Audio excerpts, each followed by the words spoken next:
Jupiter और Saturn ग्रह हमारे सौरमंडल में मौजूद दो सबसे विशालकाय ग्रह हैं जो कि पूरी तरह गैसों से मिलकर बने हुए हैं। सूर्य के बाद हमारे सौरमंडल के एवोल्यूशन और इसे शेप देने में सबसे बड़ा हाथ इन्हीं दोनों ग्रहों का रहा है।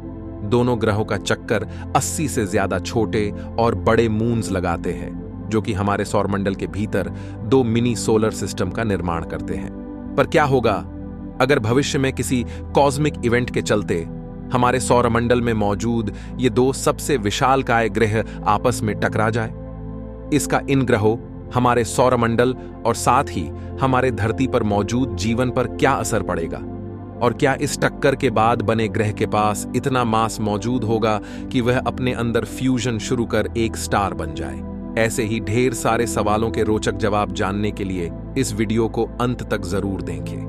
हम हमारे सौरमंडल में मौजूद ग्रहों को मुख्य रूप से दो भागों में बांट सकते हैं, जिसमें सबसे पहला है हमारे सौरमंडल के भीतरी क्षेत्र में मौजूद इनर रॉकी प्लैनेट्स, जिसमें मर्क्यूरी, वीनस, अर्थ और मार्स जैसे ग्रह आते हैं। वहीं अगर आप मंगल ग्रह के परे मौजूद एस्टेरॉयड बेल्ट को पार करते हैं तो उसके बाद आपको हमारे सौरमंडल के विशालकाय गैस जायंट्स देखने को मिलेंगे, जिसमें जुपिटर, सैटर्न, यूरेनस और नेपट्यून जैसे ग्रह शामिल हैं। गैस जायंट्स ऐसे ग्रह होते हैं जो कि मुख्य रूप से हाइड्रोजन और हीलियम जैसे गैसों से मिलकर बने हुए होते हैं। इनका कोर बेहद ही छोटा होता है, जिसे डेंस बादलों के कई लेयर्स ढके हुए होते हैं। किसी भी फ्यूचर स्पेस ट्रैवलर के लिए सैटर्न और जुपिटर जैसे गैस जायंट्स किसी ड्रीम डेस्टिनेशन की तरह हो सकते हैं। पर जब ये ट्रैवलर्स इन ग्रहों पर पहुंचेंगे तब उन्हें पता चलेगा कि इन ग्रहों पर उनके स्पेसक्राफ्ट को लैंड कराने के लिए कोई हार्ड सरफेस ही मौजूद नहीं है।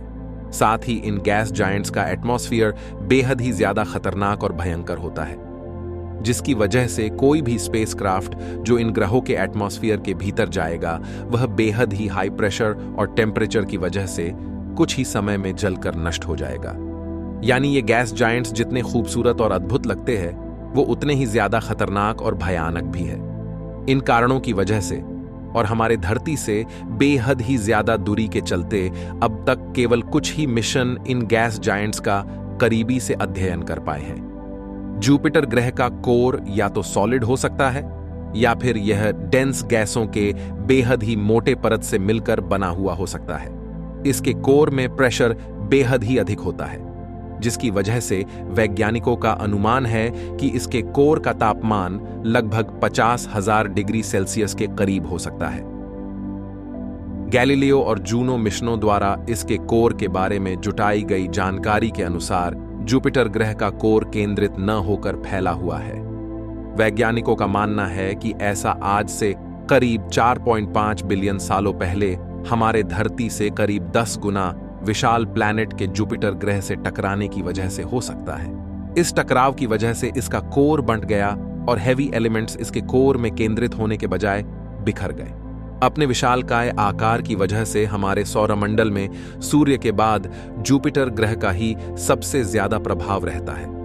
ज्यादा मैस होने की वजह से इसकी ग्रेविटी भी बेहद ही अधिक होती है, जो कि दूसरे प्लैनेट्स और सोलर बॉडीज जैसे कि कॉमेट्स और एस्टेरॉयड्स को अपनी ओर खींचता है, जिसकी वजह से इसे कई बार हमारे सौरमंडल के वैक्यूम क्लीनर के तौर पर भी जाना जाता है।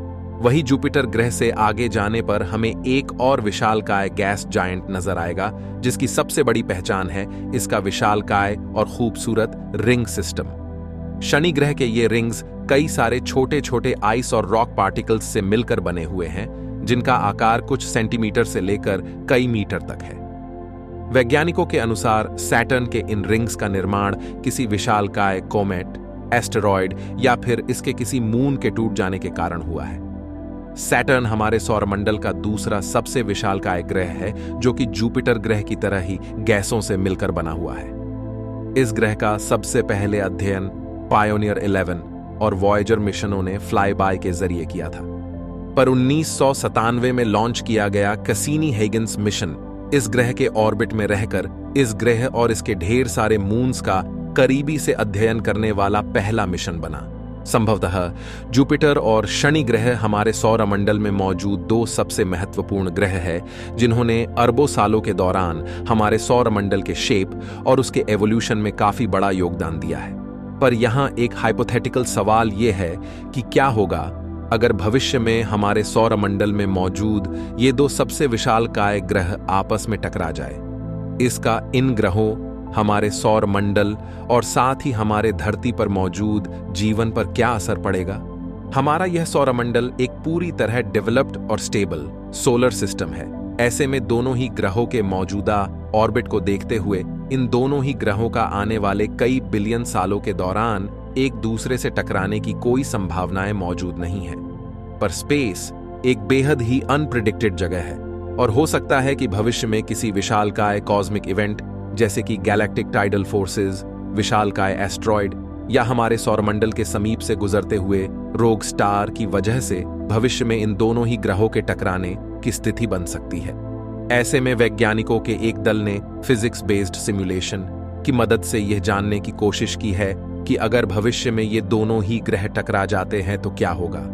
इन दोनों ही ग्रहों के टकराने की स्थिति में जुपिटर ग्रह के शक्तिशाली ग्रेविटेशनल पुल की वजह से शनि ग्रह के रिंग्स इसकी ओर सबसे पहले खींचे चले आएंगे, जिसके बाद इन दोनों ही ग्रहों के एटमॉस्फेयर एक दूसरे से टकराएंगे, जिसके चलते काफी ज्यादा हीट और एनर्जी पैदा होगी और आखिरकार जुपिटर ग्रह के आगे शनि ग्रह घुटने टेक देगा और वह पूरी तरह इसके अंदर समा जाएगा। इस कोलिजन के चलते जिस नए ग्रह का निर्माण होगा उसका मास और आकार जुपिटर ग्रह से करीब 1.25 गुना ज्यादा होगा। साथ ही ज्यादा मास और डेंसिटी की वजह से इस नए ग्रह का एवरेज तापमान भी काफी अधिक होगा।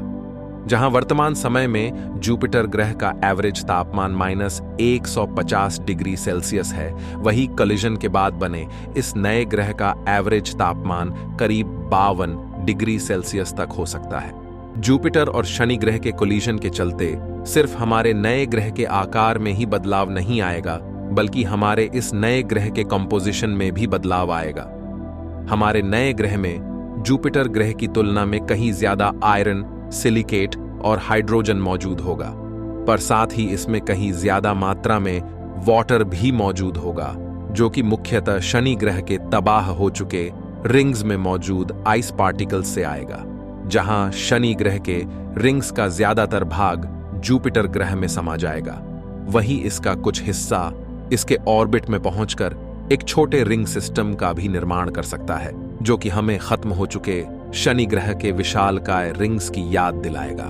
पर यह पहली बार नहीं होगा कि हमारे सौरमंडल का एक ग्रह अचानक ही गायब हो जाए। शोधकर्ताओं का मानना है कि हमारे सौरमंडल के निर्माण के समय जुपिटर और नेपट्यून ग्रह के बीच एक और ग्रह मौजूद था, जो कि किसी वायलेंट इवेंट के चलते हमारे सौरमंडल से इजेक्ट हो गया और हमेशा के लिए हमारे आसमान और सौरमंडल से गायब हो गया।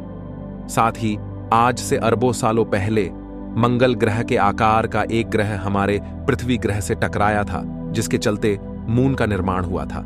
जुपिटर और शनि ग्रह ने सौरमंडल के विकास और हमारे धरती पर जीवन की उत्पत्ति में काफी महत्वपूर्ण योगदान दिया है। इन विशालकाय ग्रहों की ग्रेविटी आउटर सोलर सिस्टम से आने वाले एस्टेरॉयड्स और कॉमेट से हमारी रक्षा करती है, जिसकी वजह से हमारे धरती पर हालात जीवन के लिए अनुकूल हो पाए हैं। अगर ये ग्रह नहीं होते तो हो सकता है कि हमारे धरती पर पनपने वाले पहले माइक्रो ऑर्गेनिज्म किसी एस्टेरॉयड इंपैक्ट के चलते खत्म हो जाते और हमारे धरती पर हालात जीवन के अनुकूल ही नहीं रहते। जुपिटर और शनि ग्रह का कोलिजन न सिर्फ हमारे सौरमंडल को पूरी तरह बदल देगा, बल्कि यह हमारे धरती पर मौजूद जीवन पर भी असर डालेगा। खैर, यह तो वक्त ही बताएगा कि भविष्य में हमारे पृथ्वी ग्रह और हमारे सौरमंडल का क्या होगा। दोस्तों, अगर जानकारी अच्छी लगी हो तो वीडियो को लाइक करें और इसे अपने दोस्तों और परिवारजनों में शेयर जरूर करें। साथ ही ऐसी ही मजेदार जानकारी के लिए हमारे चैनल को सब्सक्राइब करें। वीडियो को पूरा देखने के लिए आपका बहुत बहुत धन्यवाद।